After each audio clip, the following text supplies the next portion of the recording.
Hello my lovely students, this is Mansi. Welcome back to the channel. Now we are doing the numericals and we are on example number 9.4. The question says a force of 5 Newton gives a mass m1.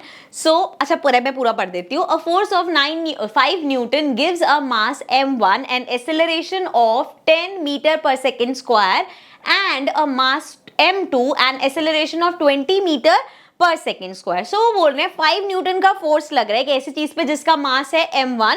सो उसमें इतना acceleration आ रहा है. इसी तरीके से दूसरा object है जिसका मास m2 है, उसमें एक्सेलरेशन इतना आ रहा है. What acceleration would it give if both the masses were tied together. अगर दोनों मास को मिला दे, मतलब m1 प्लस m2 कर दिया जाए तो एक्सेलरेशन जो प्रोड्यूस होगा वो कितना होगा ये हमें बताना है. बट क्वेश्चन में हमारे पास m1 और m2 की वैल्यू भी नहीं है. सो पहले हम m1 और m2 की वैल्यू निकालेंगे. कैसे निकालेंगे? अपना फोर्स का फॉर्मूला यूज करके.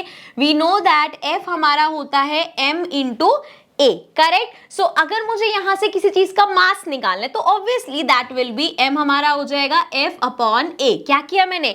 a यहां मल्टीप्लाई और इधर आके डिवाइड हो जाएगा. तो अगर मास निकालना है that will be F upon a. So चलो अब स्टार्ट करते हैं. फोर्स हमें कितना गिवन है? 5 न्यूटन. अब पहले वाले केस में जब मास m1 है वो निकाल रहे हैं हम. एक्सेलरेशन कितना था?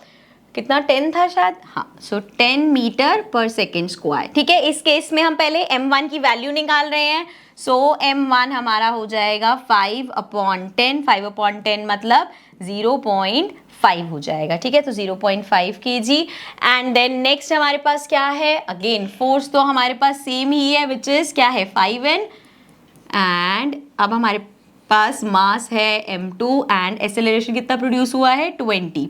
सो देयरफॉर हमारा मास अगर हम निकालेंगे 5 अपॉन 20. 5 अपॉन 20 क्या होगा? इसको कैंसिल कर दो. ये आ गया 1, ये आ गया 4. सो 1 अपॉन 4 इज 400.25 kg भी लिख देते हैं साथ में. सो m1 की वैल्यू आ गई 0.5 kg और वी कैन से 0.50 kg. ठीक है, एंड m2 की हमारे पास वैल्यू आ गई. दिस इज m2 की वैल्यू आ गई 0.25 kg. अब हमें एक्सेलरेशन निकालनी है अगर दोनों को कंबाइन कर दे. तो दोनों को कंबाइन करो. कलर चेंज कर लेती हूँ मैं यहाँ से. सो m1 plus m2 equals to कितना है? 0.50 प्लस 0.25 कितना आएगा?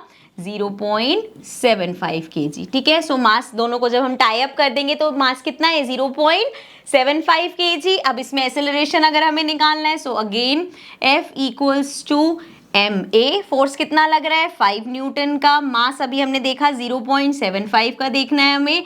एंड एक्सेलरेशन हमें करना है फाइन. सो ये हमारा हो जाएगा, इसको यहाँ पे ले आएंगे 5, ये आ गया 0.75. अब इसको सॉल्व कर लेते हैं. अच्छा, अगर वैसे ऐसे डेसिमल वाला करना है वेल एंड गुड.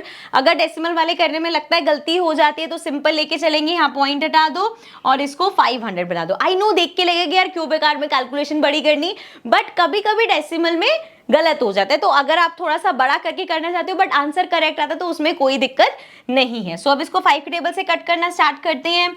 ये हो जाएगा हमारे पास 100 and this will be 1 and ये हो जाएगा 25 मतलब 15. अगेन हमारे पास 5 के टेबल से हो जाएगा. ये आ गया 3 एंड ये आ जाएगा 20. अब 3 के टेबल से 20 को करेंगे. सो ये हमारा इक्वल होगा 3 इंटू 6 इज 18. अगेन पॉइंट आएगा, फिर वो 20 चलता रहेगा, 6 चलता रहेगा. सो 6 1 लिख लेते हैं. दैट मीन्स एक्सेलरेशन हमारा आ गया 6.67 मीटर पर second square. So this is the acceleration जब वो यहाँ पे दोनों मास को हम कंबाइन कर देंगे. आई होप अच्छे से समझ में आ गया होगा. अगर थोड़ा सा ट्रिकी लग रहा है वीडियो को दोबारा देखना, आपको क्लियर हो जाएगा, डिफिकल्ट नहीं है. So this was our example 9.4. Next example पे आते हैं but in the next session. So I will see you in the next video. Take care and bye bye.